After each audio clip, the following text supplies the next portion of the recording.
Good afternoon. I'm very excited to be here today to share my AVID story with all of you.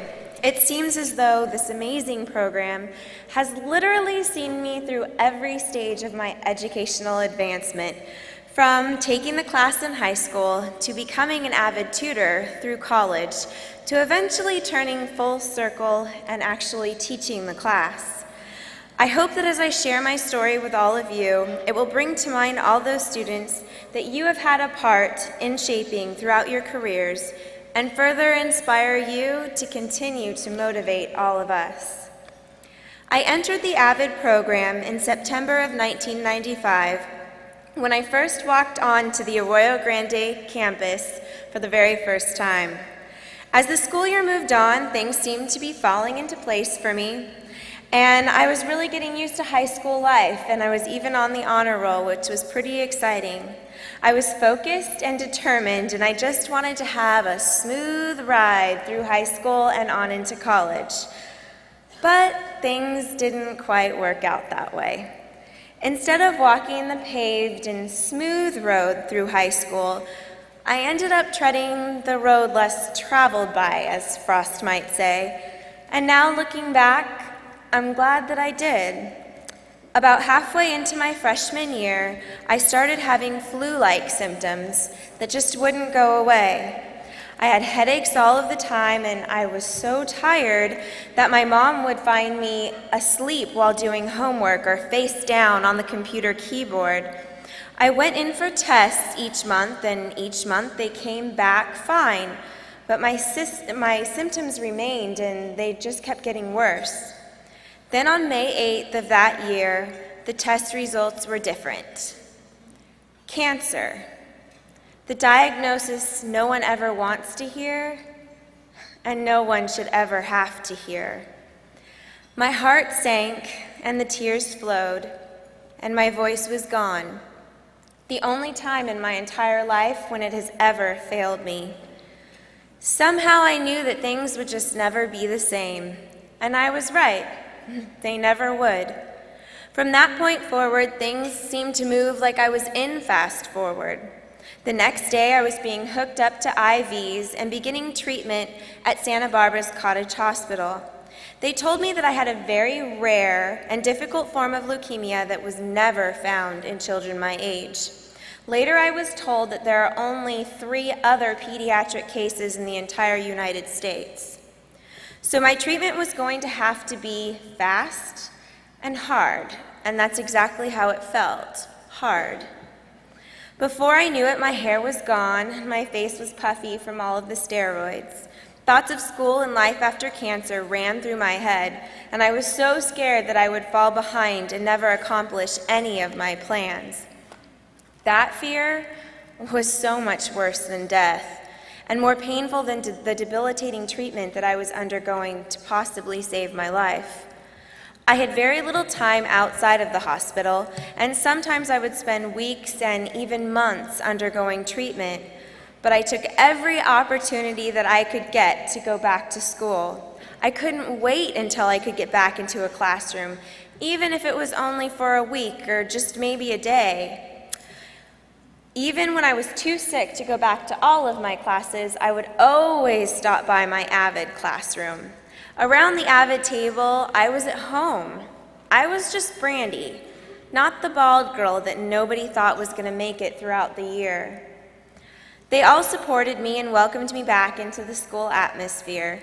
They would send me videos and cards and emails that kept me up on the latest gossip, let me know how important I was to their family and how much they were looking forward to me coming back. And I couldn't wait to get back. They inspired me to keep my spirits up. I went into remission just in time to start my sophomore year. I was so excited to get back on track with my life. I picked up right where I'd left off, taking honors classes, participating in AVID, and again starting the endless search for scholarships. Things went along great for that year and into the beginning of my junior year. But unfortunately, only 2 months into my junior year, I relapsed, and the cancer was back.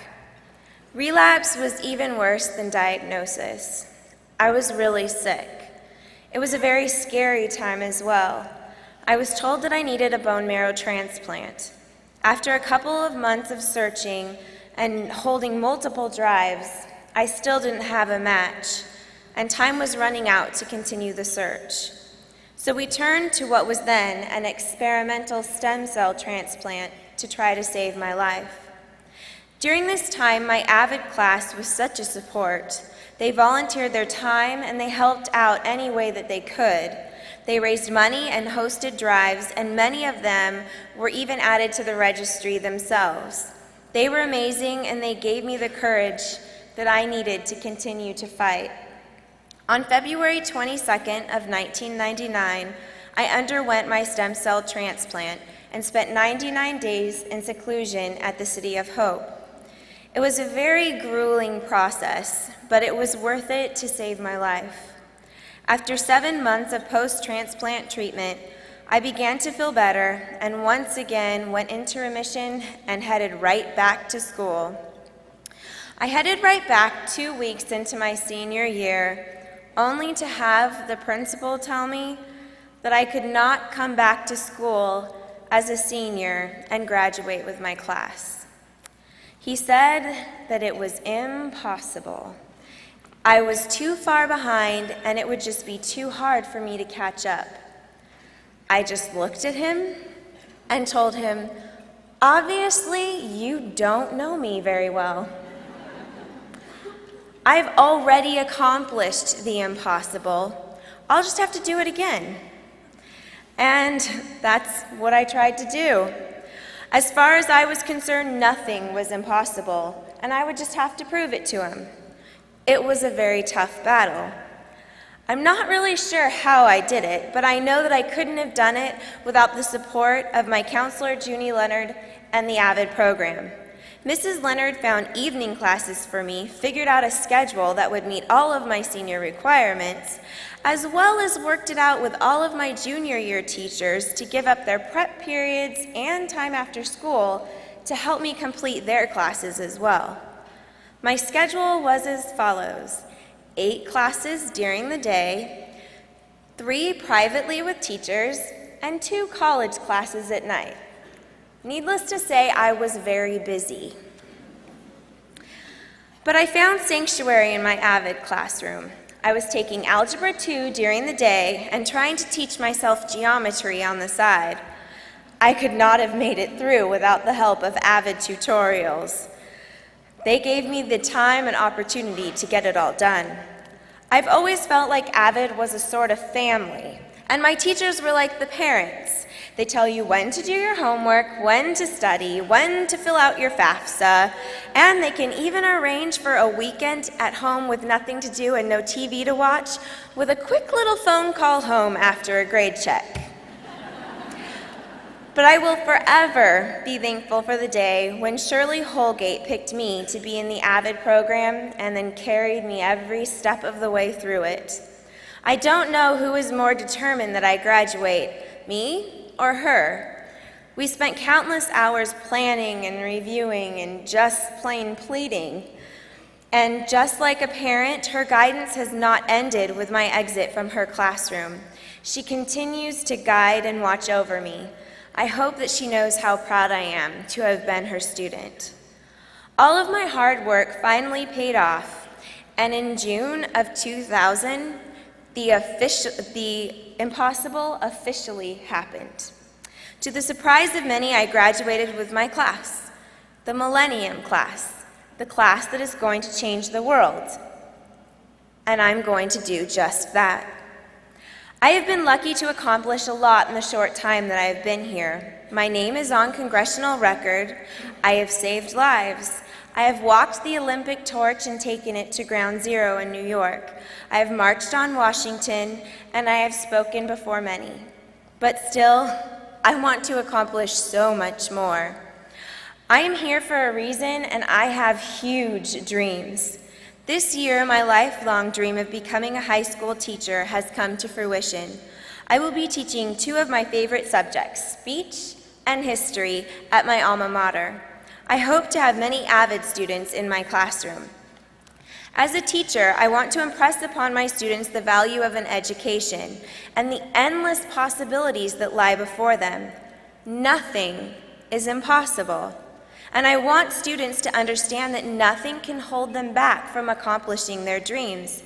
As long as I have a voice, I want to share that message with youth who find it easy to let their own struggles hold them back from achieving greatness because the word impossible has been ingrained into their minds.